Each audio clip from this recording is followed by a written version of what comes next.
अस्सलाम वालेकुम रहमतुल्लाहि व बरकातहू।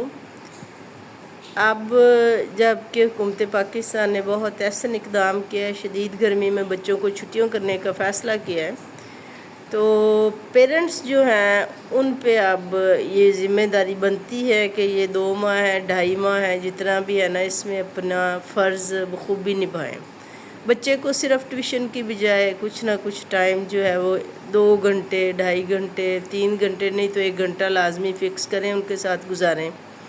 ख़ास तौर पर मैंने जहाँ भी देखा है ना, प्रॉब्लम आता है, बच्चे से रीडिंग करवाएं। बच्चे के MCQs, बच्चे के कॉन्सेप्ट्स, रीडिंग, अल्फाज के मानी उन्हें बताएं। बच्चे को लाजमी तौर पर ऊपर से देख के पढ़ना आता और फराफार पढ़ना आता, और ये ना हो कि बच्चा जो है फर पढ़ना है।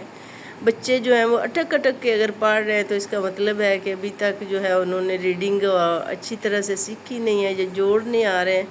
उर्दू की रीडिंग, इंग्लिश की रीडिंग और ये पहाड़े जो है ना, इनकी लाजमी प्रैक्टिस करवाएं और अपने बच्चे को जो है वो अपने साथ लिटाएं, हग करें, एहसास दिलवाएं। और कुछ दिन का टाइम जो है ना, वो तकरीबन 1/4 अपने मोबाइल को ख़ुद से भी दूर रखें, बच्चों से भी दूर रखें।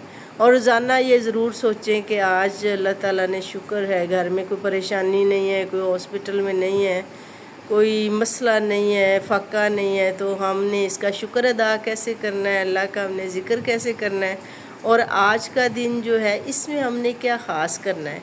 रोज़ाना ऐसे तो ना करें कि सिर्फ 3 वक्त की रोटी खा ली, बर्तन धो लिए और चलो जी बस टाइम गुज़र गया है। हर दिन को पहले से ज़्यादा अच्छा गुजारें और अपनी औलाद के साथ और अपने इर्द गिर्द में अपने रिश्तों के साथ तल्लुकात को अच्छा करें। अल्लाह ताला खुश होता है। रोज़ाना की बुनियाद पे जो है वो बच्चों को कुरान पाक की कुछ ना कुछ लाजमी तौर पे तिलावत करवाएं। बच्चे अक्सर लेट उठ रहे होते हैं, घरों में कुछ रूटीन बनाएं कि बहुत ज़्यादा लेट ना उठें। फजर के बाद जो है वो बच्चे को अपने साथ बिठाकर ज़िक्र अज़कार करवाएं। बच्चे की अगर नात में आवाज़ अच्छी है, दरूद पाक ऊंची आवाज़ में बैठ के पढ़ें और रोज़ाना की बुनियाद पे ना एक हदीस पाक अपने बच्चों को सुनाएं भी और सिखाएं भी। अल्लाह ताला हम सब के लिए बहुत बेहतरी करे और वतन अज़ीज़ और जहाँ जहाँ भी मुसलमान मुश्किल में हैं उनकी मदद फरमाए, आसानियत अता फरमाए, नुसरत फरमाए। अपना बहुत ख्याल रखिएगा। अल्लाह हाफ़िज़।